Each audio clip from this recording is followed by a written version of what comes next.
Hi everybody, this is the Baseball Fight, the amazing, spectacular, terrific, the great one, the People's Champion. Your host, and welcome back to the Baseball. I hope you like this video. Hit that subscribe button. Before we get this video, a couple things. First of all, I want to got another super thanks from Mr. Jones 4384.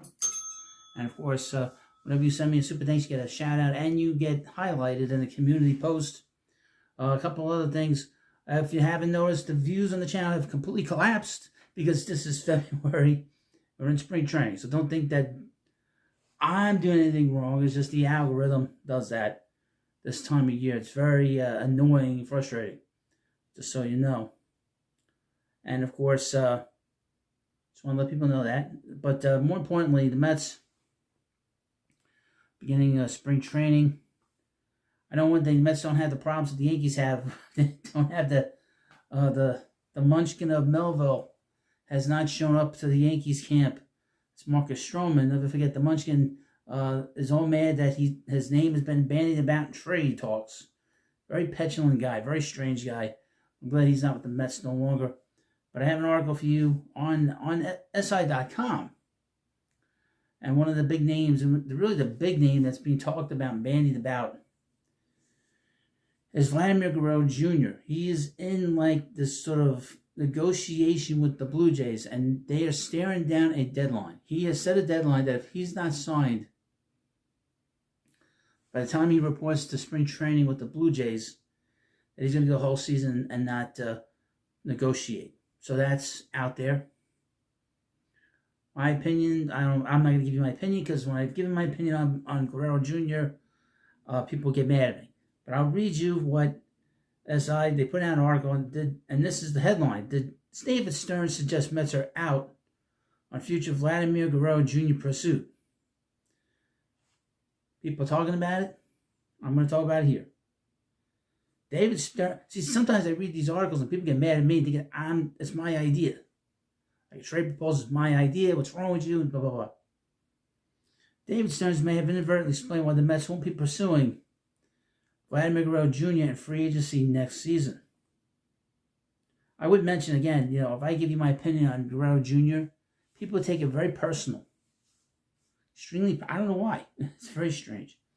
In January, it was reported the Mets had been in contact with Toronto Blue Jays regarding superstar slugger Vladimir Guerrero Jr. Quote, the Mets have spoken with the Toronto Blue Jays this winter about Guerrero, league sources say, though those sources characterized the conversations as checking in. SNY's little Andy Martino, who got it wrong when he said that the Blue Jays were on the 10-yard line with the polar bear, Pete Alonso. It seemed that the main reason why New York was inquiring about Guerrero Jr., who was still under control through next season, and this season, and therefore would have needed to be traded, was because at that point the sentiment seemed to be that Pete Alonso was signing elsewhere. Well, we know that didn't happen. We saw our Mets. Of course, Alonso has since re-signed with the Mets, which ended any potential outcome of Guerrero Jr. joining New York, at least this year. However, something Mets president of baseball operations, David Stearns, said during his February 11 appearance on the Pablo Torre Finds Out show. What a terrible name for a podcast. A show suggested New York may be out in Guerrero Jr. entirely moving forward. Speaking about what went into offering Juan Soto his historic contract, Stearns said, quote, it's tough to foresee another identical situated free agency emerge in the next, let's say, 7 to 10 years. So you had one shot at this type of investment.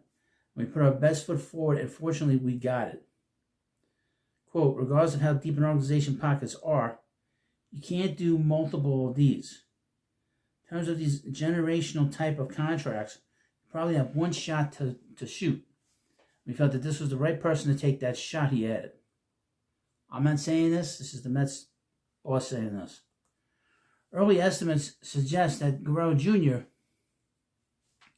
could command a $500 million contract next offseason if he produced a good 2025 campaign. Therefore, Stearns seems to essentially be saying his team isn't in a place to spend that amount of money on anybody else in the future, given that they've already allotted to Juan Soto this offseason. This is certainly fair enough, as given two players north of $1.2 billion does seem preposterous. It doesn't seem like Mets fans should expect their team to be on Guerrero Jr. next season. Then again, a lot can change in a year. Well, if Pete falls completely on his face, which I don't believe he will, I think Pete will have a big year. Very surprised if Pete doesn't hit 40 home runs this year. If he hits 40 home runs, the Mets have the potential to have 3 guys with 30 home runs. I don't believe they've ever done that. Mets can have 6 guys with 20 home runs, which I don't think they've done that. Maybe they did that in 2006. I got to think about it. But what do you think about this? See, I'm not going to say what I think. You tell me what you think. I know what people are going to say. Get him. Make a trade for him. Sign him next year. Give him $900 million. That's what people are going to say. Of course, thank you for watching. Again, the best way to support the channel right now is sending me super thanks. And I can't thank people enough for that, because obviously with the views down, the money's going to come down. So I need those super thanks, and become members of this channel. It's a great way to support your host during this time, because this is going to get a little rough the next month or two. That's why I have multiple channels, just to sort of fill in the gaps. But thank you for watching. Please subscribe to the Baseball Hut, and I'll see you later.